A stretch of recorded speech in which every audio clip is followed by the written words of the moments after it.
Good morning, everyone. Thank you for joining us. I know it's a shame to be online and in front of a computer on this beautiful day, but today we just thought we'd just touch base with you all and go like we said in the email, just go over the book and just chat about how to use it, and maybe just we're going to make it as open as possible, like questions and answers. So we're not going to talk too much. We just want to have a discussion about it, and hope you can bring lots of questions to the table. So welcome, and thank you for coming. Yeah, could we ask everybody to introduce themselves in just a few sentences and say, who you are and what kind of context you are going to use the book for, please? Yeah. So, Frank, you've been talking, but please, go ahead. Yeah. My name is Frank Burbridge. Please call me Frank.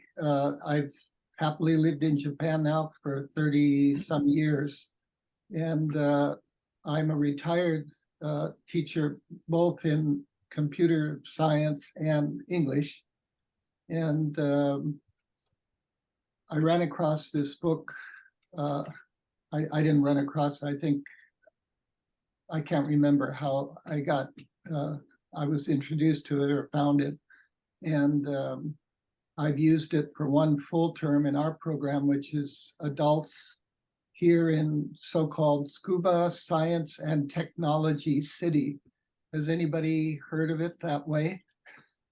But it's full of researchers, it's full of postdocs from around the world and eminent people. There are 7 major institutes, like in high energy particle physics, the Japanese equivalent of Jet Propulsion Laboratories for the space shots is here. That's where they manage the space shots for the Japanese systems. And so it's mostly adults and researchers, faculty members, and staff. We have Scuba University here. We have a couple of other universities. So it's quite an interesting city, as well as being just a wonderful place to live. And I'm glad to be here. And I hope we have a lively discussion today. Thank you. Michael, would you your mic is off. Yeah. Yeah.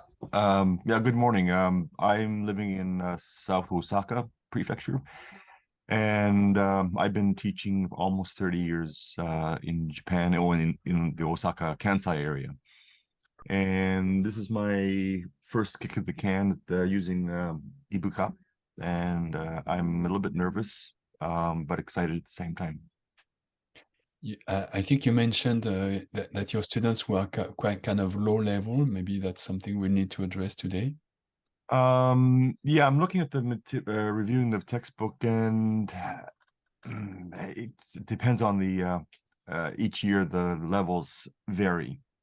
So I think the textbook will be suitable for maybe the top 20% of the students, a challenge for the rest. And a big challenge for the bottom 10%. Okay, so that's something probably we'll try to address this morning, is how is it possible to include everybody, even the lower level students? Yes. Mm-hmm. Thank you. Hi. And then if we proceed by order, next would be Matt. Matt French. Hi, how are you? So my name's Matt. I'm down in Hiroshima.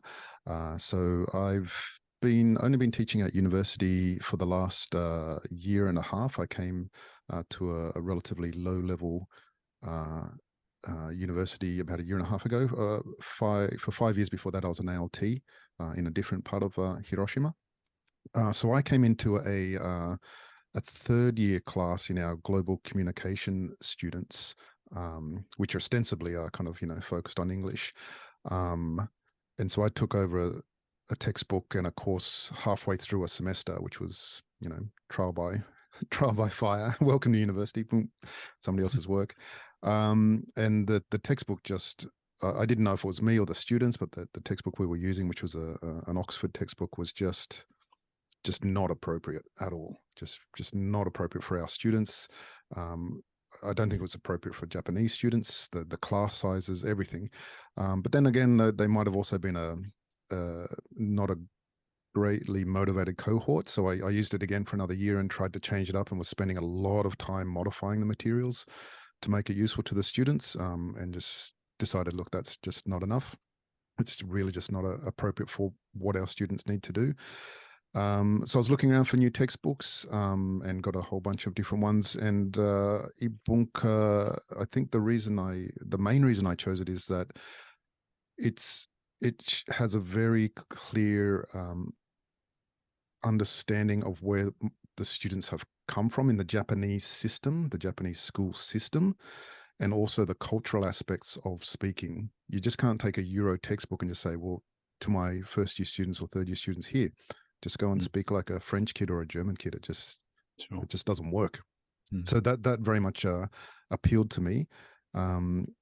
Yeah, so and I guess the supporting materials were also very appealing. So I'm starting this course essentially new with these students this year, and also with a new teacher that's coming in. So everything's going to be blank slate for us going in with these students. We've got smaller classes this year, and apparently they're motivated students. So I think it'll be a good opportunity. Looking at the work, I think, yeah, much like Michael said, probably this textbook, I'd say that a good portion of the students would be able to handle this textbook. I think by the time they get to third year, a lot of students in our global communication course have either decided categorically, yes, I want to go on with English, or no, I've made a bad mistake and I just hate English. And so that's always going to be a struggle for that lower 10%, because it's like they've just decided, nope.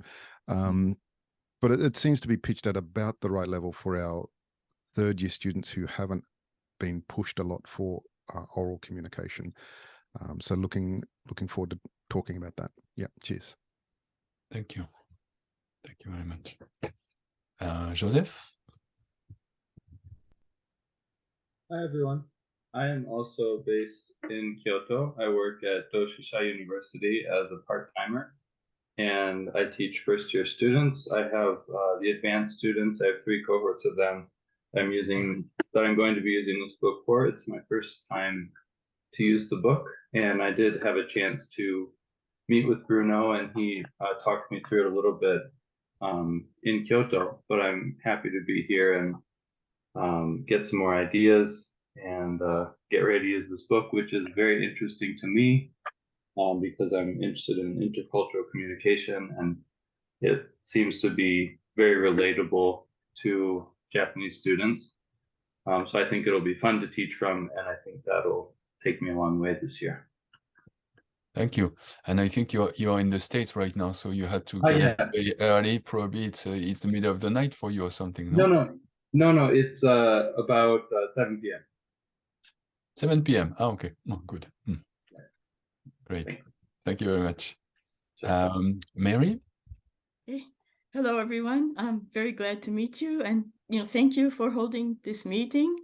I came to Japan half a century ago, and I'm in cold Nagano Prefecture, which I swore I would never spend a winter in my life.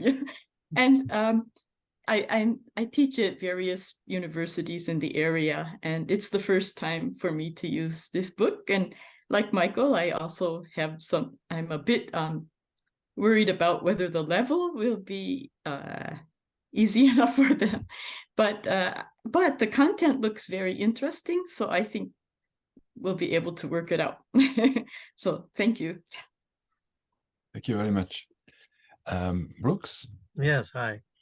So yeah, for me, I've been using conversations in class for a long time. So I remember Bruno years ago and Stephen. And I was going to try this book only because my schedule changed and I had an opportunity to work at a part-time school in Tokyo, very close to where I live.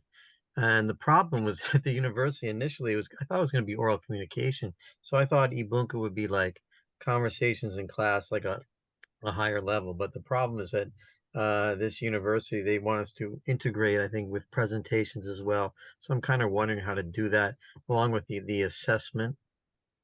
Because if it's like conversations in class, a higher level, I will be fine. But I was kind of wondering how to do that with this book. To be honest, I thought it was a little thin. With conversations in class, I could do it over a whole year.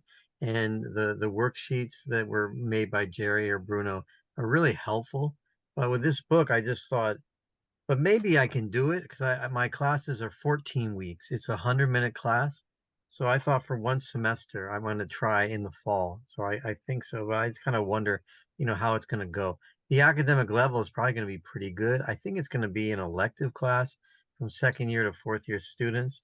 And if there are any foreign students, it'll probably be very appropriate. I had a couple Korean students last year, but I just don't know. So I'm kind of wondering, how Ibunka is going to go. Depends on the school, it depends on the class, Okay, thank you. Yeah. So that's another topic here we can address Yeah. is how much of the book can be covered in one semester. Yeah. What kind of rhythm is good and what kind of how it can be organized between part one, part two, one step further. Yeah, Yeah, exactly. yeah. Thank you. And I don't know if Joy is actually. Hello, Yes. this is Bruno. It's Hershey. Joy is kind of my nickname. All right. Okay. There is a person called Joy who uses Ibunka actually, so I thought it was her. I'm not. Yes, I'm not quite camera ready yet, but my voice is okay. I just came in, and it just seems like people are talking about what their concerns are, and at the moment, I tend to have the concerns after they come up. So, and I have been in Japan like 100 years. I have been, had every textbook ever thrown at for what, regardless of the level. So I am not at the moment that concerned. I'm going to be using this for my writing classes, an English 4 class, and possibly an adult class. And I think it lends itself very much to versatility. I think that I think it's very interesting. So right now I'm just here to listen to what Bruno has to say. All right, thank you very much. So let's get right into it. I think the first basic concern is about the level for lower level students. So maybe we can start from there. And at the same time, in the email, there were links to a video showing about how the website works. I don't know if you guys have been able to look at it, but I think we can. I'm going to share my screen and just take a look at the website, because then we will be talking about concrete, something concrete. Can you see this? You can see this, right? Yeah. Yeah.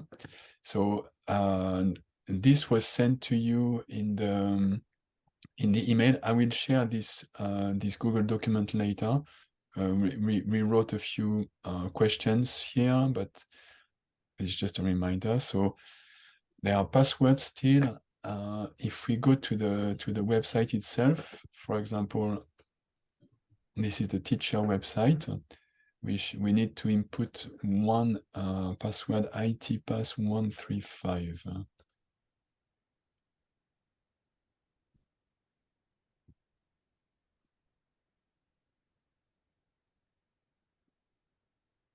Oh, and it works, yes. So here we are in the teacher page for this unit 4, and you got all the resources you need, including the flipbook. So I think the flipbook is password protected too at the moment. You've got the password here. The flipbook is to project to students during class. Yeah? And this is unit 4. So this is pretty useful to show students where you are at, like it looks like a book. You can zoom a little bit, like that. Zoom out. But you might want to use the slideshow, the Google slideshow. And at the moment, the system is that we ask people to send us an email address so we can share the slideshows with them. And this is particularly useful when you're teaching online, but you've got everything you don't need to zoom in. And I don't see any audio tracks, but the audio tracks are embedded here, so that can be pretty. Yes, it is very pretty convenient to play the audio tracks. Yes, it is very common. In fact, and again with the three accents, which might be something that can be interesting.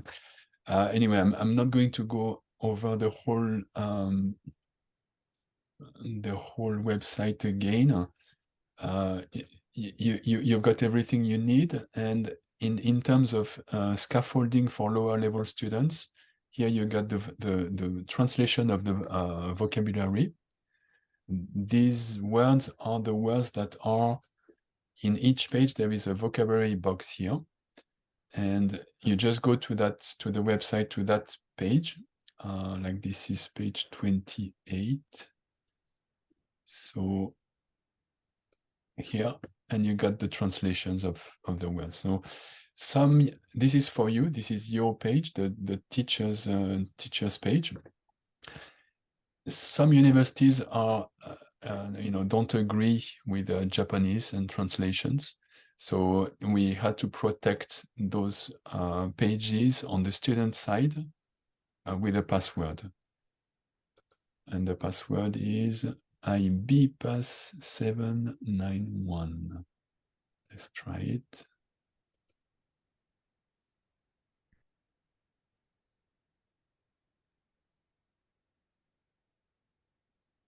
Here we go.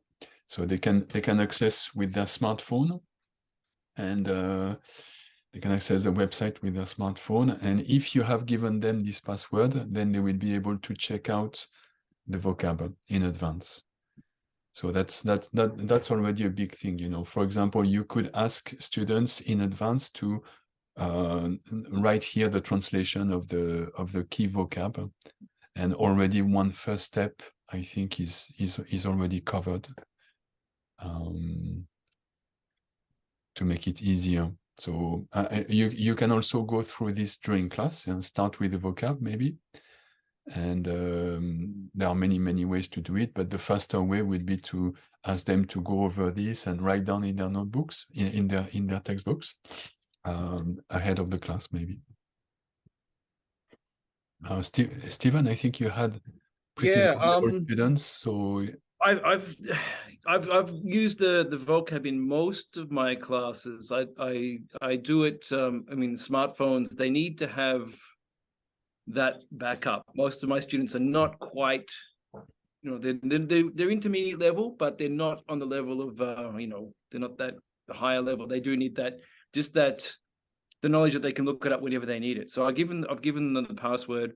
I've taught this material for like, what is it now? 3 years almost now, Bruno. When we were testing it for 1.5 years, and then last year, after it officially launched, I taught it in a couple of different universities in a couple of different situations, both face-to-face and online. So I got to really test drive it properly again last year.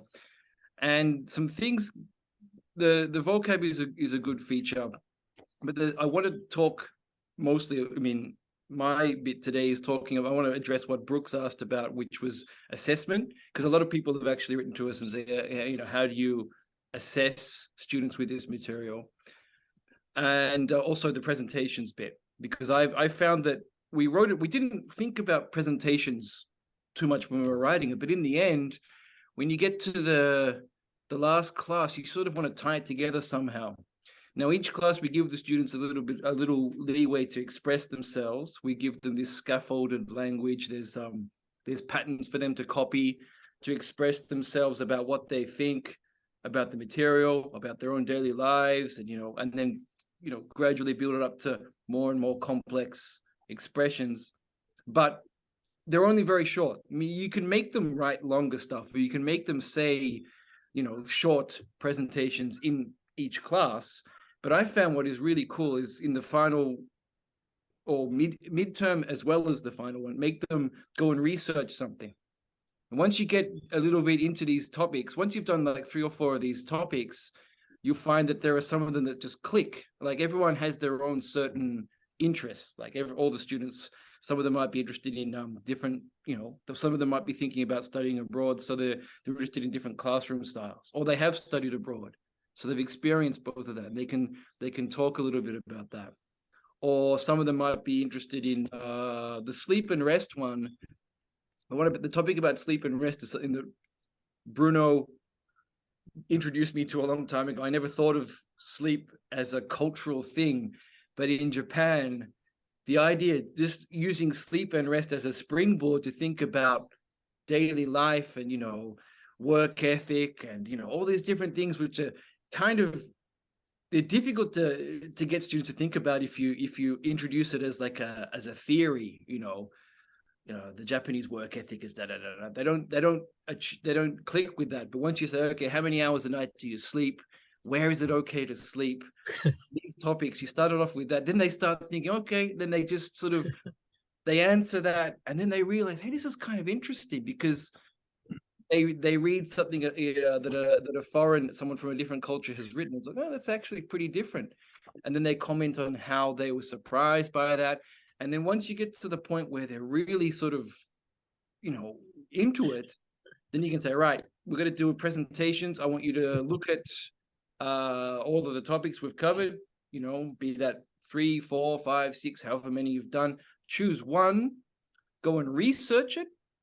And then I want you to use the material in the textbook as a starting point, but also add your own opinions, or get some data, or find something interesting on the internet and add that to a short presentation. So I teach around 20. Most of my classes with this Ibunka book are around 15 to 20 students. So I would make them all do 5-minute presentation, and 5 to 7 minutes, depending on their level. 5 to 7 minutes is actually just right.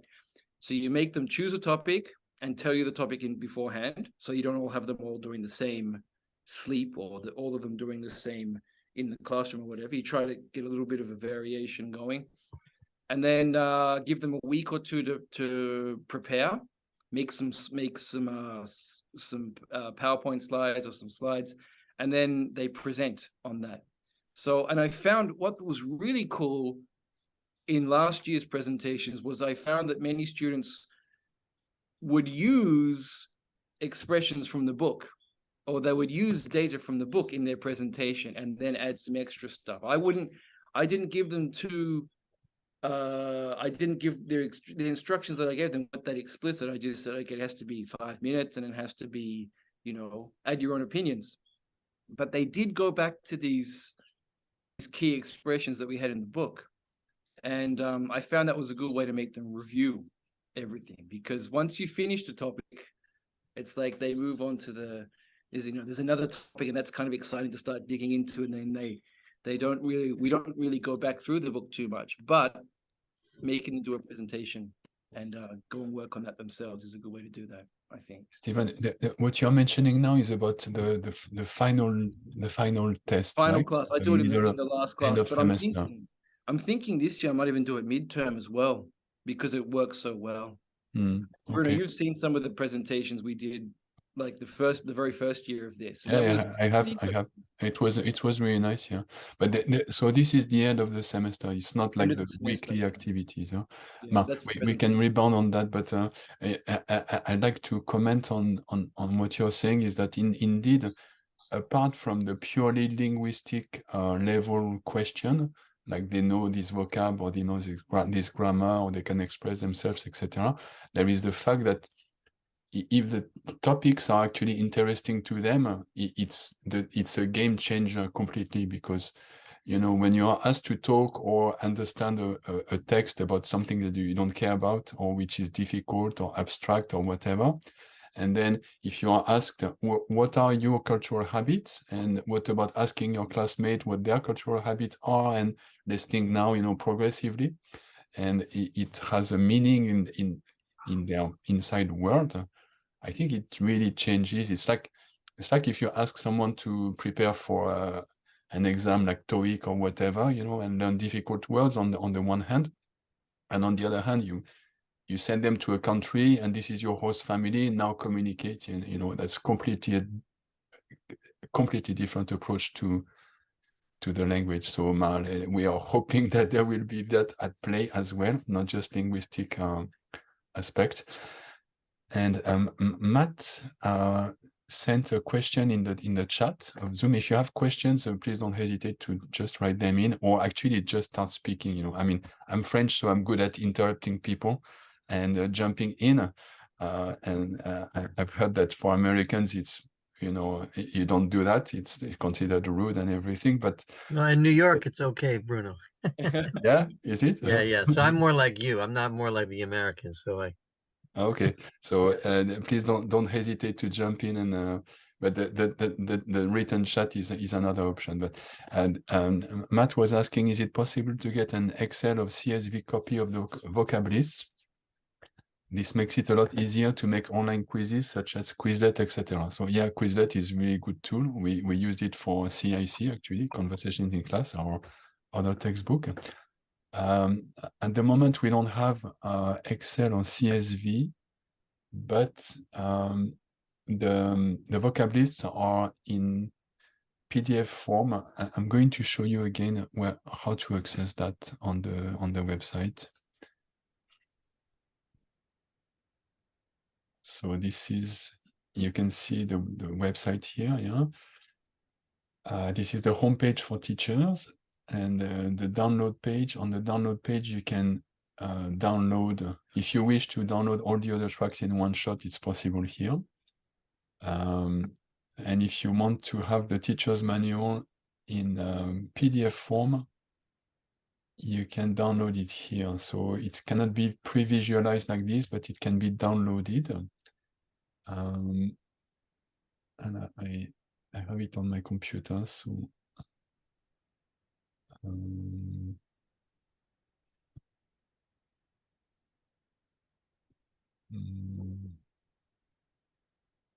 sorry, I don't know how to switch from I'm not very good at Zoom. I'm going to share again. Yeah, so I can see the vocab translations on about page 80 or so, and I know that you can, well, I have been trying to do this.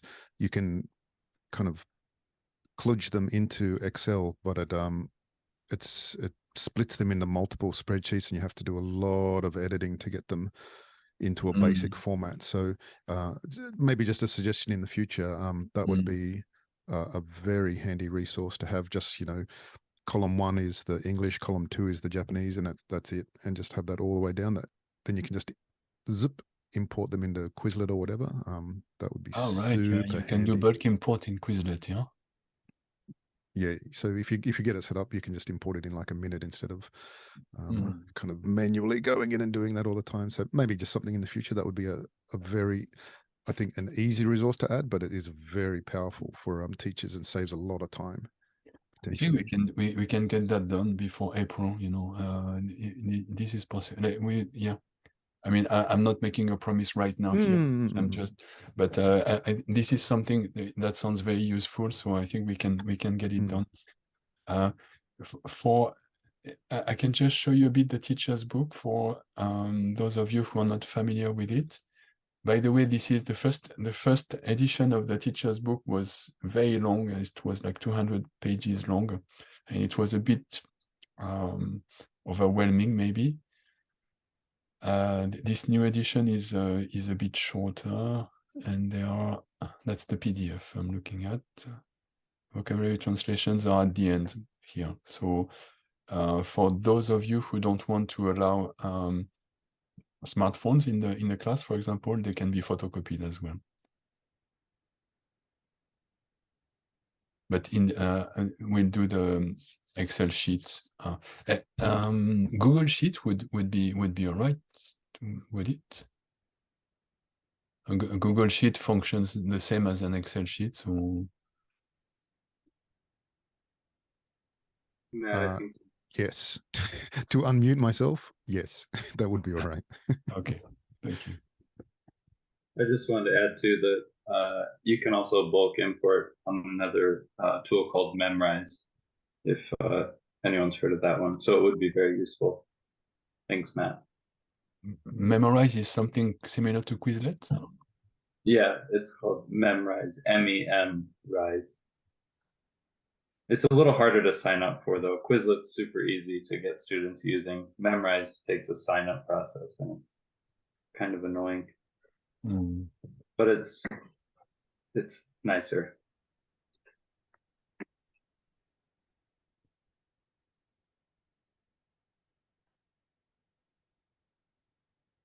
All right. I wonder if maybe ChatGTP might be able to go through a PDF and do these kind of things. But anyway, yeah. Any other concerns or comments concerning the level, the students' level? One thing that comes to my mind is that there are different approaches to, for example, in part 2 of each lesson, we have answers that people gave to our survey, to our big survey. And for the lower level students, it can represent like a bulk of text, yeah? And there are different ways to approach that. Each answer has an audio track, actually 3 audio tracks, because we recorded it in 3 accents.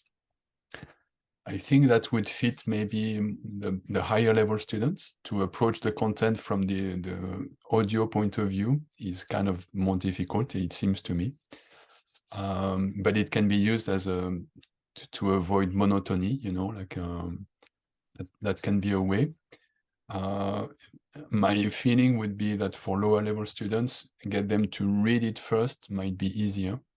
And again, is something that can be asked depending on how well your students respond to what you ask them to do. You could ask them to go through some contents before the class, maybe. I don't know. Yeah, please, yeah. Yeah, I've been wondering about the excerpts. They appear to be fairly true to talking, and I'm just wondering how much they've been edited to be put into the book.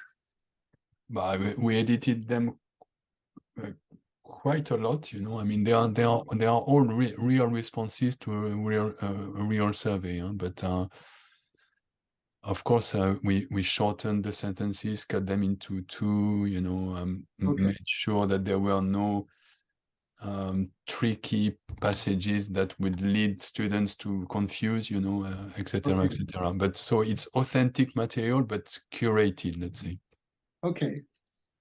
Thank you. Some of them are actually quite long. Some people would latch onto a subject and write almost half a page on something. So we did have to shorten them and sort of abridged versions. But they are very, as you say, Frank, they are very, it's very sort of colloquial. There's a lot of when we were doing the vocab lists, we realized there are a lot of phrases and words in there that are very, some of them are quite high level. So for students to be able to read that and to read between the lines, what is this person actually saying about their habits? It's not actually, I like this or I do this every day. Some of them are actually a little bit more higher level. So it does need to be, as we say, pre-chewed, like, so that they have to be, you can't just give it them and say, read through that and tell me what it means. You have to maybe give them the vocab beforehand, depending on their level, or I like to do it with a little warm up. I asked the students to look back at the first survey we did. I mean, the questions are usually different in part 1 and part 2, but they're sort of related. So before I start them reading, I do part 2 in the second week of the course. I mean, every second week, and to start them reading all this stuff cold is actually kind of difficult sometimes. So I get them to go back over. We look over the 5 questions in the survey that they did the week before, and it sort of it warms them up a little bit. And I say, okay, that was your answer. Now let's look at what other people have said from other cultures, and that's just a little. You need to make a little bridge there somehow, I think. But then they can start sort of, oh, okay, this is. What's the word for it? They need to be it's activating the schema, perhaps the cultural, these ideas about what they were actually talking about the week before. So to clarify one thing, then most of these excerpts, these responses, were written responses. They weren't oral. They were all written, but people wrote them in a style. It was very, very sort of Yes. very old style. It's Colloquial, like yeah. they're speaking to us. We didn't get any interview. It wasn't really an interview. It was an online survey. So Right, everyone's right. typing. I see. I got it. I got it.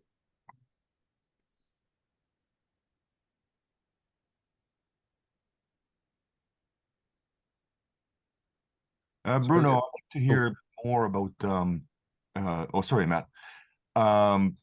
The assessments. So we get we talked a bit about the presentations, which I like, but what other kind of assessments, like a weekly assessment or bi-weekly assessments, so smaller assessments? What suggestions do you have? Personally, I would what comes to my mind would be to do a simple vocab test in the beginning, and get them to, go over the vocab in advance, and then a really good incentive for getting students to actually do these kind of things is to tell them you will be tested on it. That's what I was doing in my French classes. I would give them a vocab list, like usually my students were beginners, so I would give them maximum 15 words maybe. And yes, that's a good and the fact that you present them this as a test. If you find a way to do the test in just a few minutes in the beginning of the class, really literally like 3 minutes, 5 minutes, then it doesn't uses up too much class time.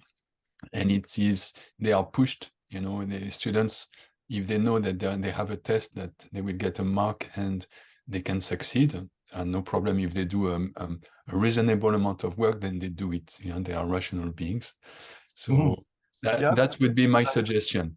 Yeah, I use quizzes. I teach at Kandai Reading Explorer. So it's basically a reading class, but they have to do a quiz at the beginning of each class. It's 5 questions. And if they didn't do the reading, they're going to bomb it. And it's a very simple thing to put together. Yeah, it's an excellent suggestion. It's very simple indeed, and it doesn't need to take too much class time, and it doesn't need to take too much teacher energy. For example, if you get students, if you have a little photocopied form and with like 5 words, and you dictate the words, for example, so they write them down on the spot, and then they exchange with their friends, and you ask them you go over the right answers, and they mark each other, then they give it back and they put it on their progress sheet if you use that system. And your energy is like 0 energy spent on marking. The pedagogical effect has been is there because they have studied, they have a mark, everybody's happy, and actually you find that they are not so you would think that maybe they would be very lenient and always give the best mark to their friends, but it seems they don't, and so they are actually sometimes even more strict than we would be. Yeah, that's my experience. And also I use Google Forms. So they just go on the phone and they have 5 minutes to do the quiz. But I've used both methods. Yeah. Frank, please. And what I do with the students marking each other's paper with some humor in it is anything that you make a mistake on marking your friends, it gets taken off of your sheet too. So Joy, I see you're responding to that. And that kind of keeps things a little more, what shall I say, accurate.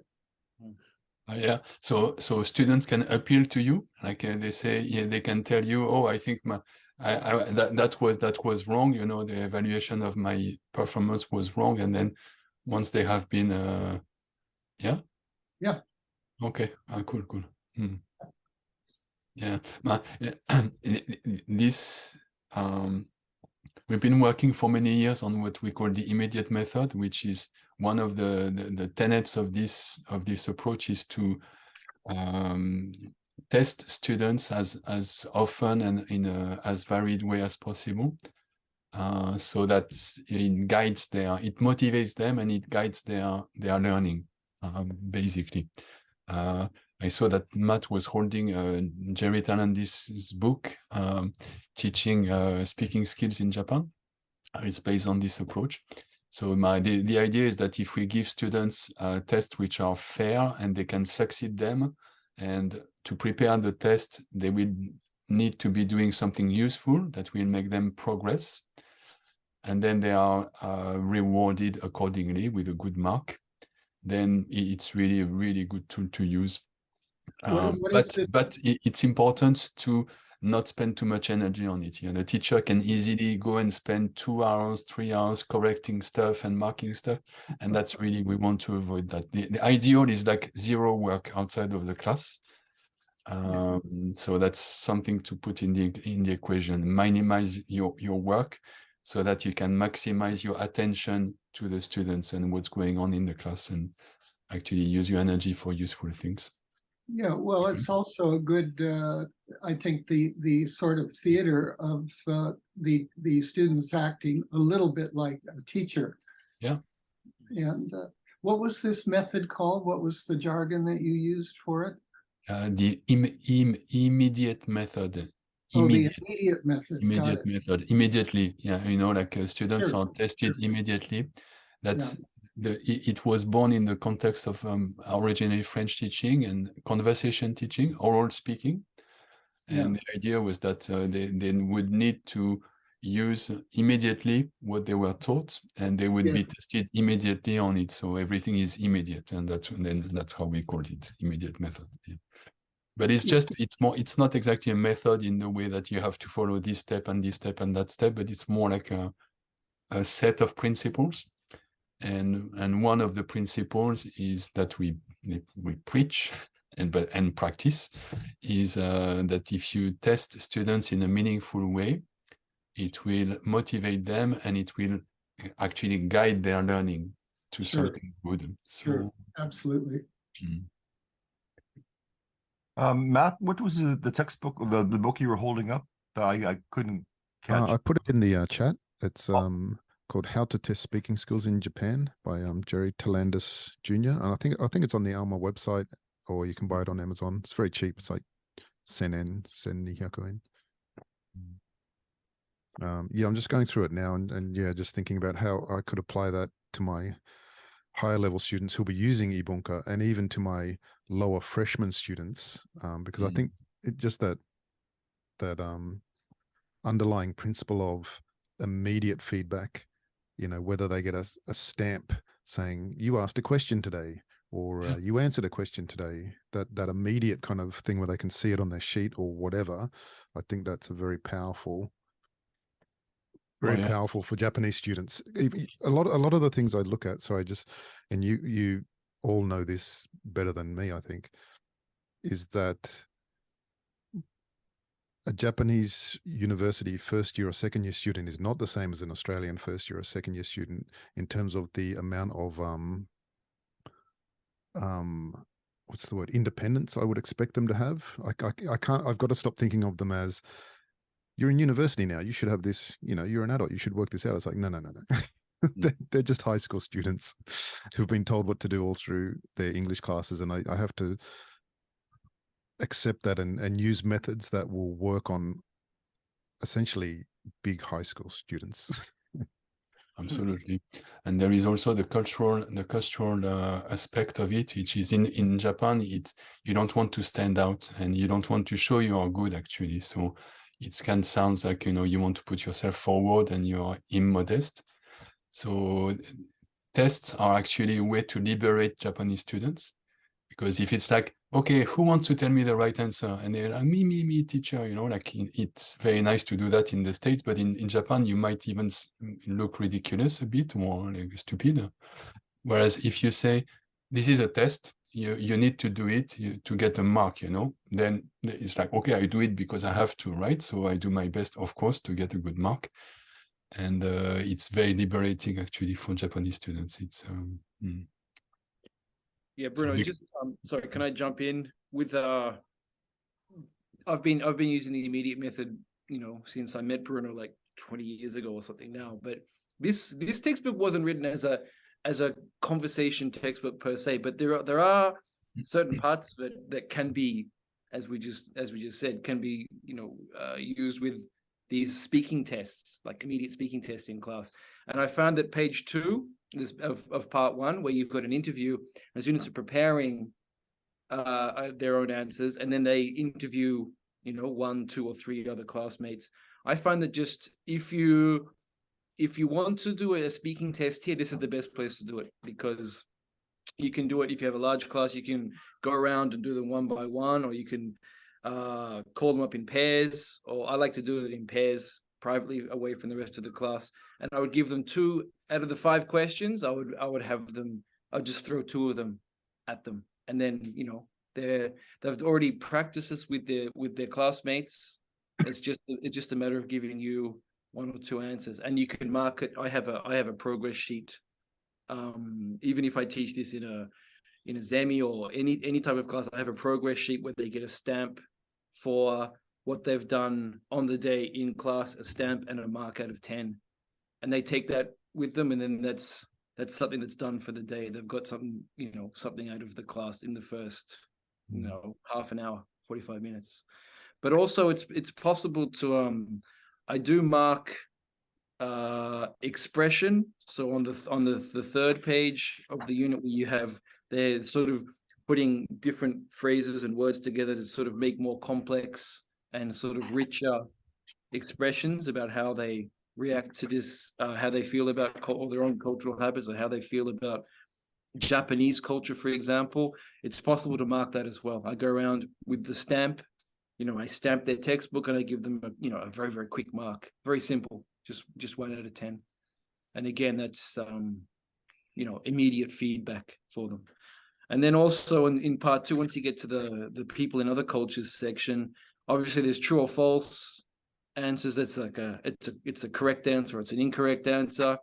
But I also do like to mark the discussion part, where it's like, I think this is where, for me, this is where the textbook this is my favorite part of the textbook, because they have to look back over the answers and so go a little bit deeper into them and choose one. So you've got 1, 2, 3, 4, sometimes 5, 6 different people speaking. And the question is not like, what is the correct answer or what is the incorrect answer? It's like, what is your opinion? And how are you going to frame, how are you going to give me, how are you going to defend your opinion? How are you going to back that up?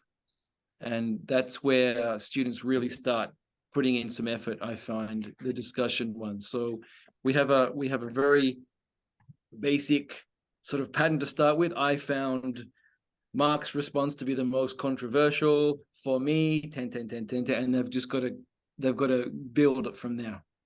So if you have higher level classes, I say, I want 2 more sentences. Give me 2 more sentences apart from this basic one to back up your claim.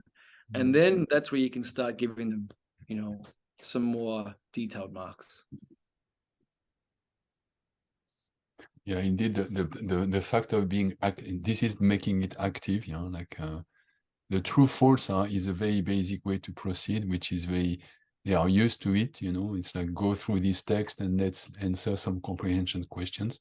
But going back and selecting your favorite response, that's a very different approach to language. So it's more like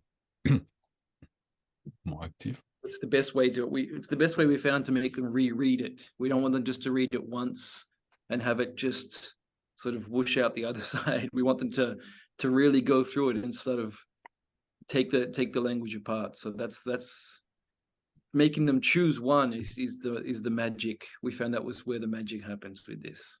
Right, Bruno? Yeah. Yes. Yeah, I have a nuts and bolts question. Like I also used to have the students exchange papers and grade each other's, but I think you said after they return the paper, you have the students record their grade? Yeah, we use what we call a progress sheet, which is a piece of, I didn't prepare it today, but it's a piece of paper in which there is one line for each class of the semester and columns for different types of tests. And then you can put stamps or just numbers. And I send you something later about that, but and then that's, you know, you can go through the class with your stamp, with your initials on it, you know, and give them stamps on the fly, which is, it requires 0 time really. And then they can use those progress sheets after they have returned like that. They write then the mark they received on their progress sheet. And then you collect the little forms like that, you know. So they have the notion that you might check later their mark at the end of the semester, because you do have the test forms with a mark on it. So personally, I used to literally throw them to the bin as I was going out of the classroom, because I don't want to go over those things at the end of the semester at all, you know. But in their mind, they wrote down their mark on their progress sheet, and the teacher has the real information somewhere, you know. So I believe that they do write the actual mark. You see what I mean? Thank you. Yes, that's very interesting.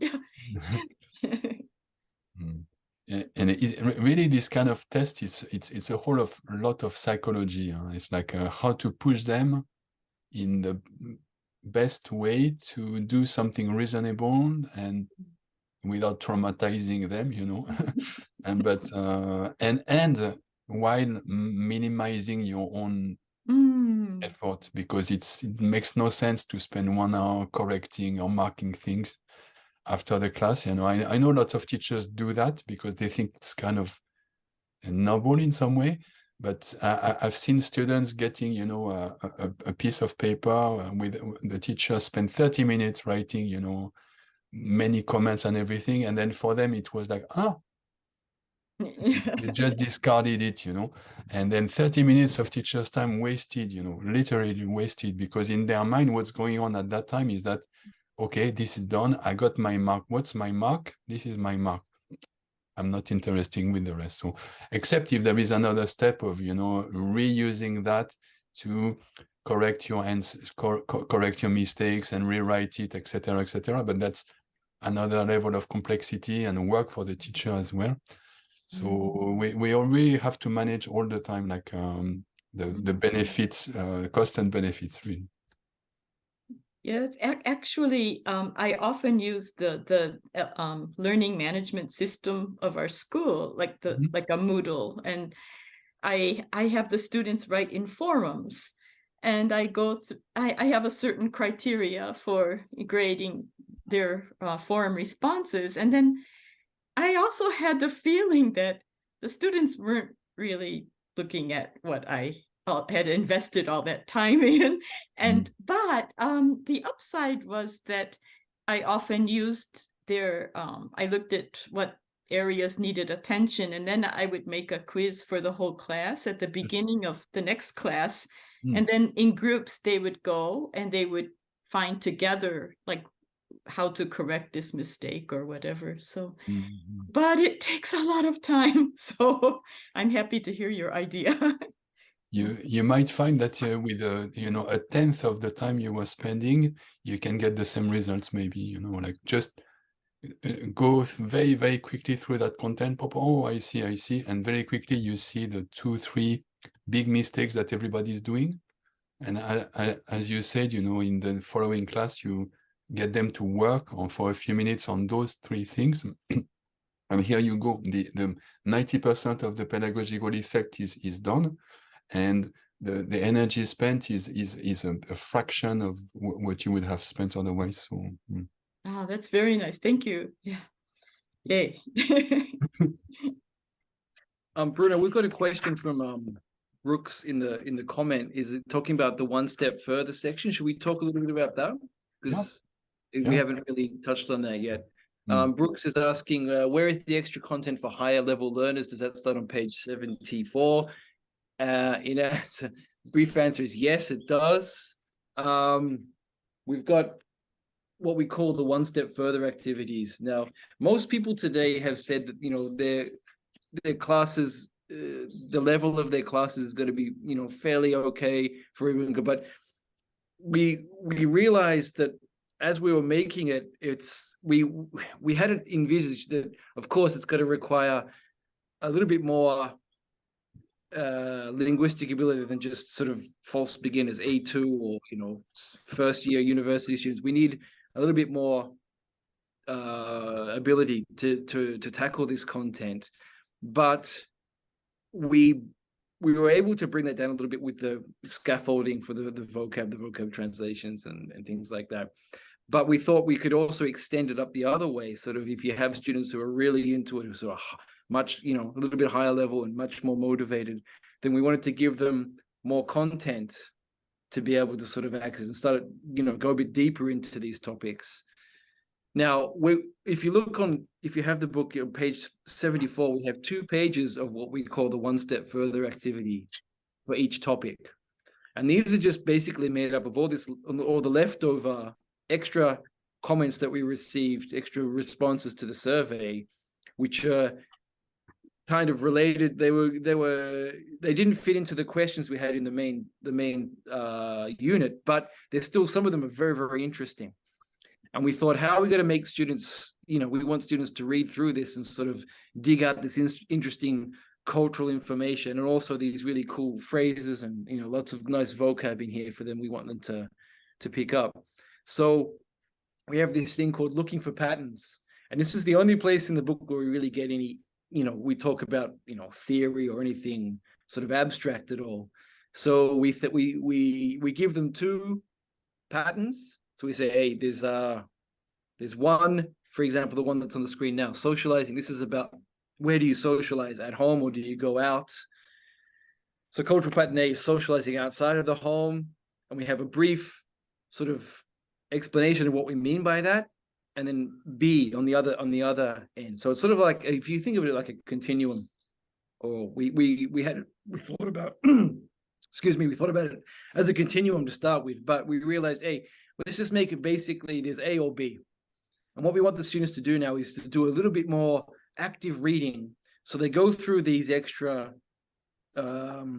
responses, and they take a fluoro pen or a highlighter or whatever. And they don't have to be the actual colors that we've got, like yellow and blue. They can be any 2 contrasting colors. But you just say, well, we want you to read through this and look for words and phrases that hint at this kind of cultural, you know, these tendencies or this cultural pattern. And the other color is for the other pattern. And, you know, for higher level students, or for students who are really into the topic, this is an extra, you know, this can be homework, or this can be, you know, an extension activity. Is also, I find this is useful if you're doing presentations. You can say, I want you to read through this. This is all extra material that you can quote in your presentations. But to be honest, my level of students that I teach the textbook with, I don't use the one step further too much. I find that, you know, what we have in the basic unit is enough for them. But yeah, Frank, you got a question about this? Well, I was just going to say that as I mentioned in my introduction, most of the people I'm working with are adults and they're researchers and whatnot, and we tended to go fairly quickly to the OSF section, and that elicited lots and lots of discussion. So it worked very nicely. But you know, for our usual students that most of us might be teaching, I agree that it maybe is pretty advanced. Yeah, I think for my students, what I found was that because my old textbook was clearly too high, I spent an inordinate amount of time having to bring it down, where it's a much better place to be at, where the majority of the material is at level or maybe a little bit below, which is fine. And then if you do need to go up, you've got those just a couple of extra things. So yeah, for me, having just a little bit extra is a good thing in the terms of I will have a few students that really are well and truly above, but it's much easier to expand on the above sections and have the rest of the textbook be at an approximate level rather than having it all be a bit too high and then spend all your time trying to reduce it. Mm. Yeah. Yeah, just I'm just curious, how many of you guys here today would be teaching a level, do you think, that would use the one step further? I mean, I think Looking at for me, it, Brooks, you think you might be able to use this in your classes? well, I mean, like I think I told you in the email, perhaps I told you about maybe the average TOEIC score, maybe 540. What do you think? So is that, so maybe some, and if I have any foreign students, they usually tend to be a little higher level, maybe. So I just want to be ready for what's going to happen, but I never know. I don't even know the class size. I mean, at this university, I even had one class, I had 40 people, so it's an elective. So I want to be prepared for like a larger class or higher level of foreign students. If I have the Koreans or other foreign students, that's going to work out probably really great, Yeah. Yeah, I guess different you could perspectives. always, sorry, Brooks, I guess you could always just designate. So this is a lot of content. If you look at 2 pages, we sort of we loaded it along on here because it's interesting stuff. I mean, if the students are really into it, they want to dig into it, there's all kinds of discoveries in there for them. But I would say, okay, I want you to read 1, 2, 3, 4, 5, before next class. And if you want to do a discussion about that, you can have them do that. I mean, it's possible to, because it is a lot of content. And also I think having them write, just to wrap it up, there's a little expression at the end. They just make them write a paragraph about about the topic, about their own opinion to the topic, based on, in light of all this other stuff that they've done as an extension. But yeah, I guess you could take it as far as you wanted to. You can go into all kinds of discussions and things like that. But I haven't been up that high yet. I don't know. I'm gonna see how it goes. I don't know. Play it by ear. Yeah, exactly. You just don't know. That's the whole thing. Once you get into class and you figure it out, But I'll just see how it goes. Just be prepared for anything, honestly.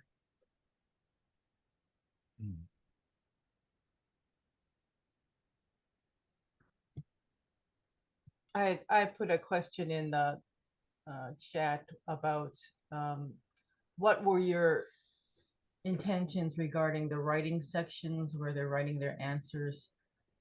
To what extent were you thinking that grammar might be checked? I mean, it could be 0%, but I was just wondering how you go about checking grammar in the writing sections.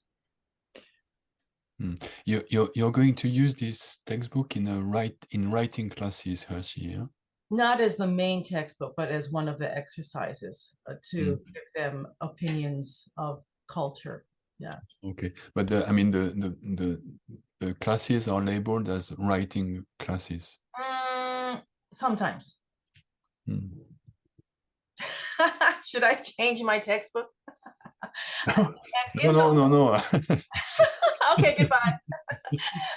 In those classes too, I've got, like I explained to you by email, part 1 and part 2. So part 1 is about technical issues in writing, and then part 2 is about expressing themselves in writing. I don't have much experience in that field. I would say that if they write about things that are meaningful to them, it's much better than if they write about things that are not meaningful to them. So the hope is that it will be the case. And the second thing is that, as I was mentioning before, personally, I'm pretty much, I don't think it's such a good idea to spend too much time correcting and giving precise feedback about every mistakes. I would advocate more like, at the most, if they write on paper, like circle in red wherever something is wrong, then give it back to them, have them work in pairs to find out, what's wrong and how to correct it, and then get it back from them so that they take it seriously, because if you stop at the first step of you correcting and you giving feedback, it's it's like you were throwing 2 hours of your work to the bin. Right. Literally, because it doesn't have any effect on them, unfortunately, it seems to me. Okay, thank you. Yeah, Frank, yeah. Yeah, I totally second that. I think that, you know, we're always trying to get activity out of our learners. And to go through, as you say, and mark everything, that's something that students can do if they think about it enough. And I think it's much more useful to circle problematic areas and then say, okay, here's your paper. Everywhere you see a circle, try to figure out what needs to be done. So I'm very much, like I say, that would be my vote, absolutely. And that's something that can be done by pairs also. And during class time, Exactly. you know, if it's a writing class, just make it easy, interactive, and fun. Actually, they like to cooperate with each other, and Exactly. and during class time, then it's everybody's happy, you know. Yeah. No need to go and spend evenings doing that for them or for you. Yeah, Michael, go. Yeah, please.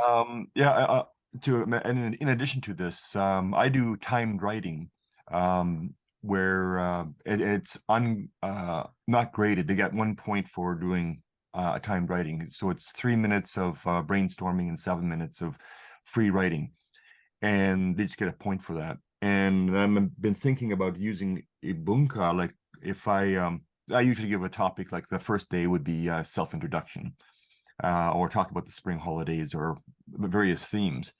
But I can see how I can use the topics, also integrate the topics into a timed writing format where they can recycle the topics that they were studying into timed writing format.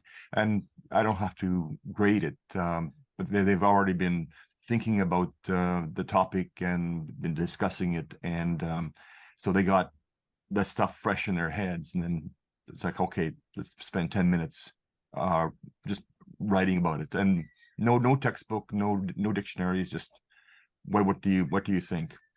And generally I find that with intermediate students and higher, that they're the amount of words, and then they count how many words they write in those 7 minutes, and generally they improve their writing capacity by about 30% over the year.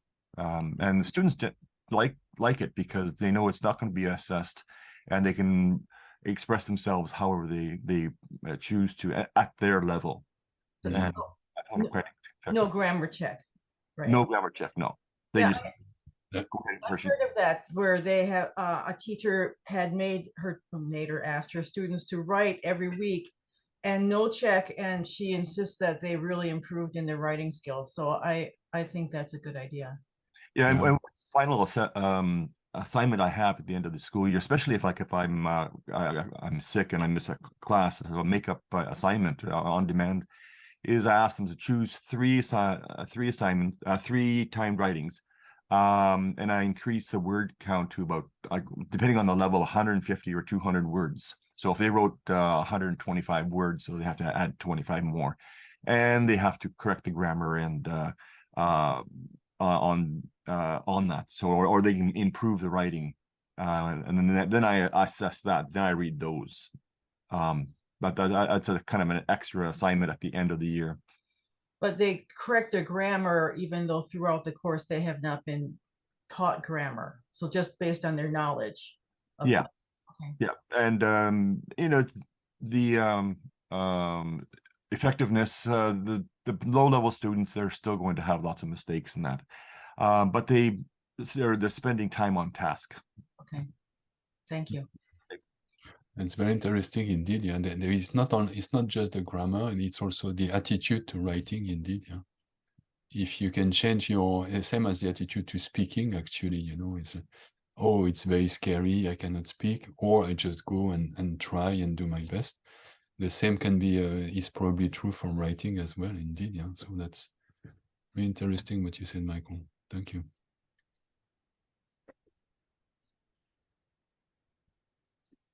Yeah, Matt, please. Yeah. Can I get maybe some feedback from you, Bruno and Stephen, just about the lessons, how they're broken into essentially two parts, your part one and then your part two. So I trialed this at the end of my third year class last year, just to kind of give it a go and see how the students felt about it. And it went pretty well. But there does seem to be quite a difference between part one and part two, just in terms of the amount of, what's the word? Interactivity and energy levels. So part one is very much like talking and discussions and doing things online and talking with your partners and that kind of thing. And then part two seems to kind of settle down quite a bit in terms of like there's a lot of reading and things like that. How have you or people who've used it before found the flow from one lesson to the other?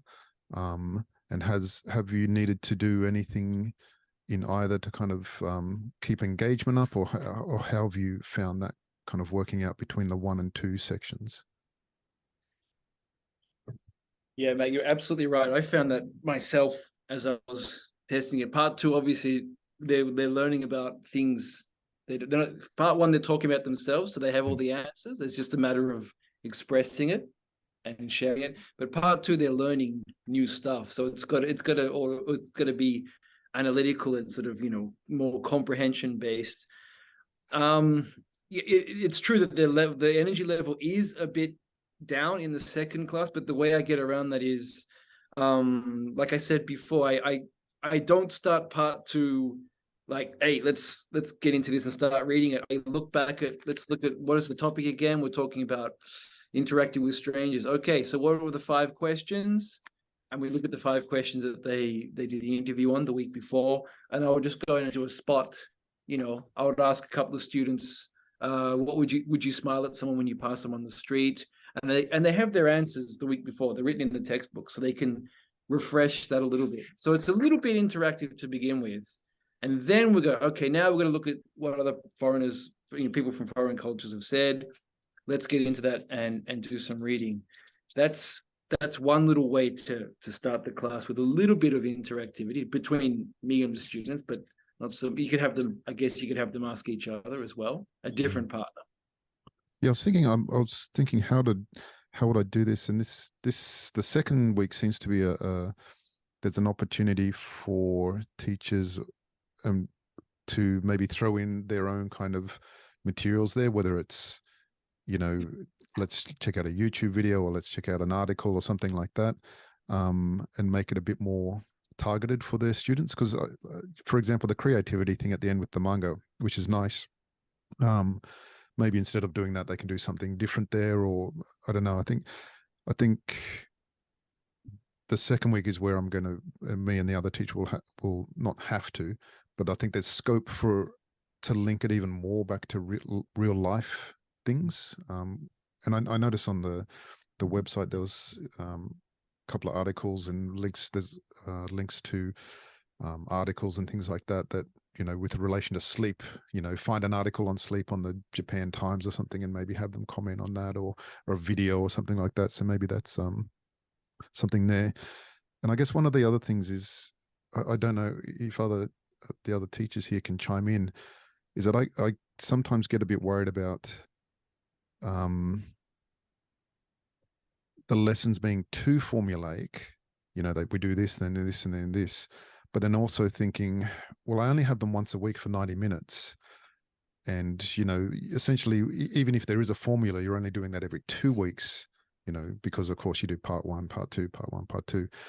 And I think there honestly probably is a lot to be said for having that consistency for these students. When you only see them once a week, it's like, okay, now we know we're doing this, we know we're doing this, we know we're doing, and slight variations.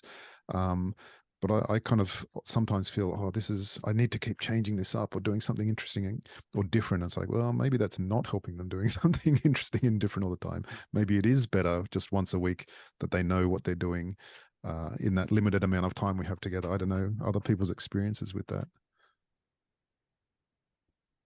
Yeah, that's something that Nigel Randall mentioned in the newsletter. I don't know if you saw his interview in the last newsletter, that he appreciated the regularity of format and the procedures, and that he thought that the content would it was good that the content would change, but it's good for students, especially Japanese students, to know exactly what they are doing. But that said, once they are in the it's going well and they know what they are doing, little variations can be good, I think, so that it's not too monotonous. But Yeah.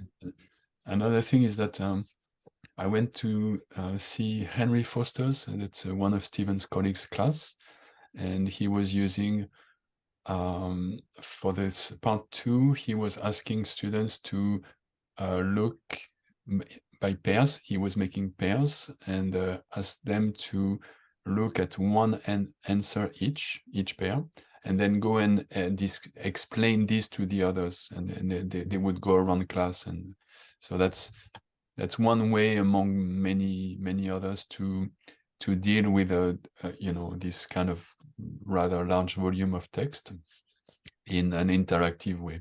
But of course, there are plus and minuses to this approach as for the others. But I think probably what is maybe the worst would be to just go through the content, one and true, false, and next one, and true, false, and next one, true, false, because that's so boring, and that's what they've been doing all their lives, so try to find a way to avoid that. Maybe a little bit of true, false, a bit of hearing, a bit of describing to other students, and a bit of I don't know.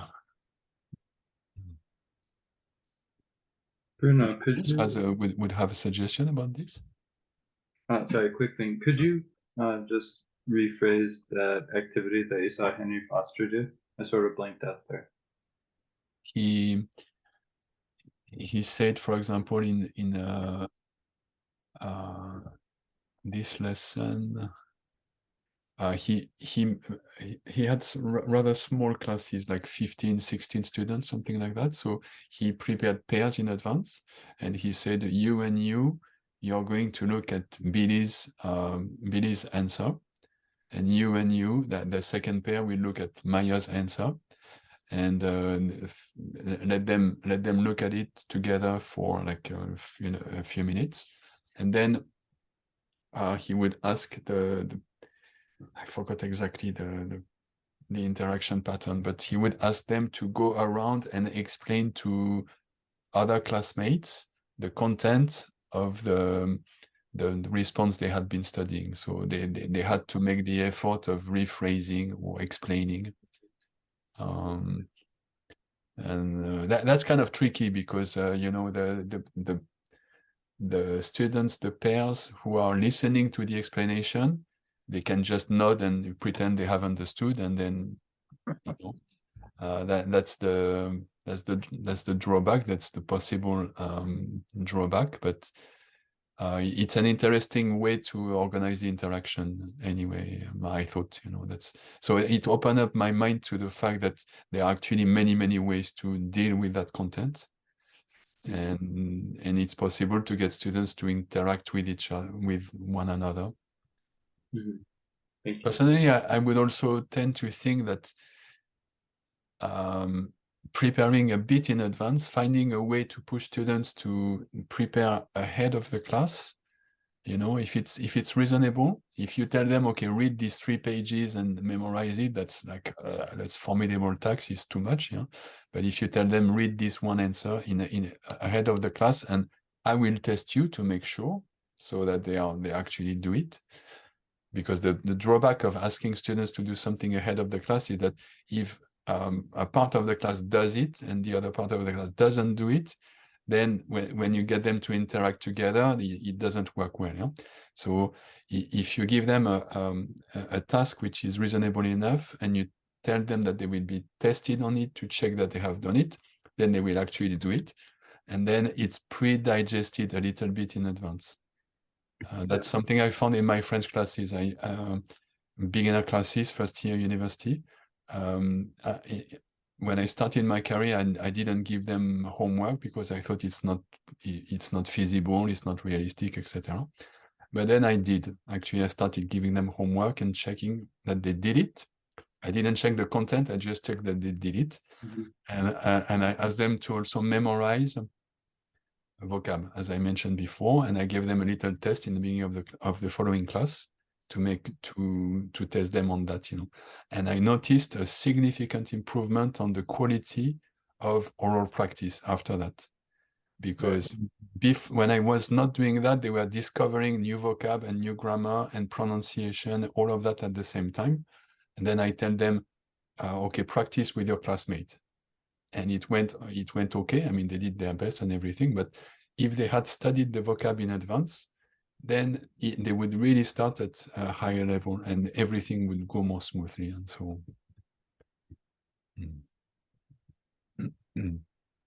Thanks. I just put in a long opinion. It's mainly for Bruno, but I just really like the book because it has the variety. The variety goes in depth. They use all the skill sets, and right now I'm going to say I am not concerned about my lower level students. I feel that I can manage the sections. I can change them around and do what I need to make it fit their levels. But I just feel that that's such a strong point of this book that they go, I think anyway, it goes in depth in the different skill sets, and I think it's very versatile. So that's just my opinion. Somebody said something about the different sections, I think, and that's why I wrote that, but there's nothing there but just my opinion. So far I really like the book. I haven't used it yet, but so. Thank you, Hashi. Thank you. I hope you still like it after using it. Just Bruno, just going back to that where we're talking about how to make the part 2 a bit more interactive. I just realized that, I mean, when we were making this, I always found that my students are not so high level, and it was hard to get them to have a discussion. I want them to discuss, have a, even 5 minutes in pairs or groups of 3 or 4, discuss this topic a little bit. And I'd always found that like you'd have one strong student in the group who ends up talking and everyone else is just sitting around nodding. Yeah, I agree with that. That's good. But I think that the way we've done it is they have to choose one response and then talk about why it was the most interesting or the most surprising or the most shocking for them. So they have their own opinion ready. They've got something written down maybe, or, it's in the textbook, and they've got a reason for their answer. That's at least one little thing that they can compare with their partner in part 2, I found. So you can put them in pairs or have them in a group of 3 or 4 and give them 5 minutes to produce this opinion, to share their opinion with their partners. And then what I'll do is I'll go around and say, right, did you guys have the same? It's a very simple question. Did you choose the same response? No, I chose Billy. No, I chose Maya. Okay. And if you have time, you can ask them why. And that's it's not higher level discussion. They're not getting deep into culture, but they're saying, okay, I chose this person and this is why. And for my students, I find that's almost enough. It's a baby discussion anyway, because I think, if you have higher level students, they can talk about, Japanese people tend to do this and that and all of that. But you got to start off with the individual and their own opinion, because that's something they can talk about without worrying about whether it's wrong or right, kind of thing. Yeah, and that's something that you mentioned many times also. If they just talk in a little bit more nuanced way, that's already a huge step forward. Yeah, between saying Japanese people are shy and a lot of people who tend to there is a huge gap. And that is pretty simple, actually. That's not.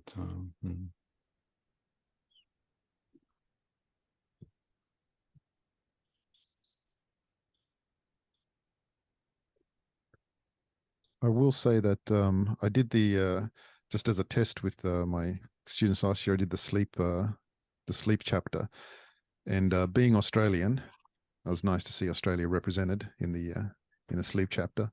About just the cultural thing where it's there's a they have or people in animal costumes, you know, at 7 p.m. come on TV and they say, and now Big Dog's had a big day and now it's time to go to bed, everybody. And this is, you know, now it's time for kids to go to bed. That was a real cultural thing. And the kids were like, what the hell are you talking about, man? And I showed them the clips. I was like, this is what happens in Australia. On the 3 free-to-air stations, kids are told to go to bed, or you know, and now it's mum and dad time.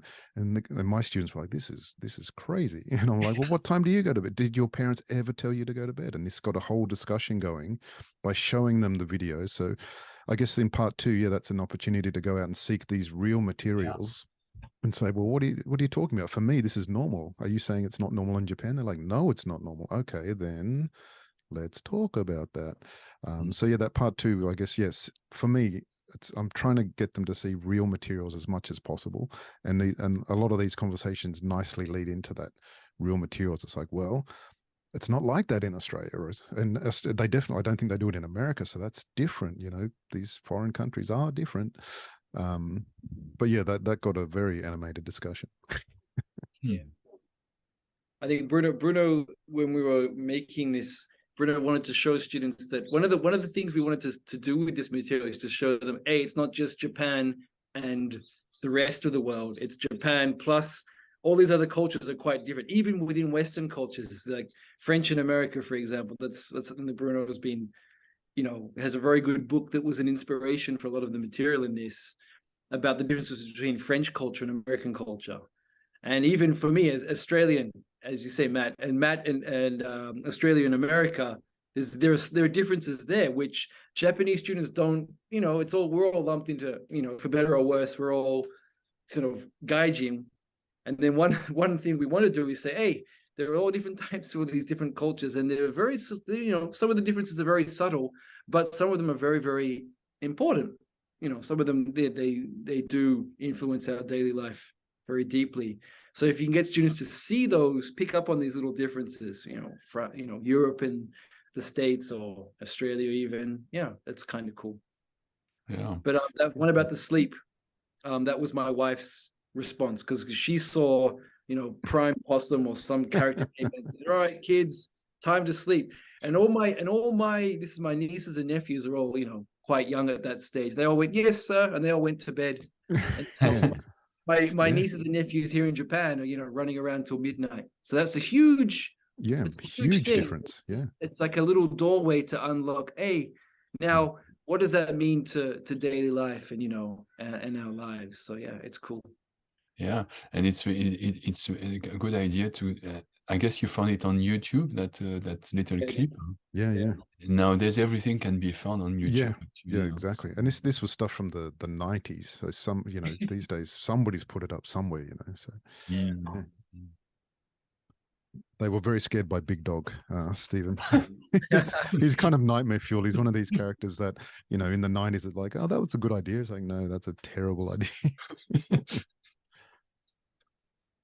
But another thing is we only really, unless we've lived, I mean, most of us have lived in Japan, most of our international experiences in Japan. But if you have experiences of another culture, you can talk about your experience there.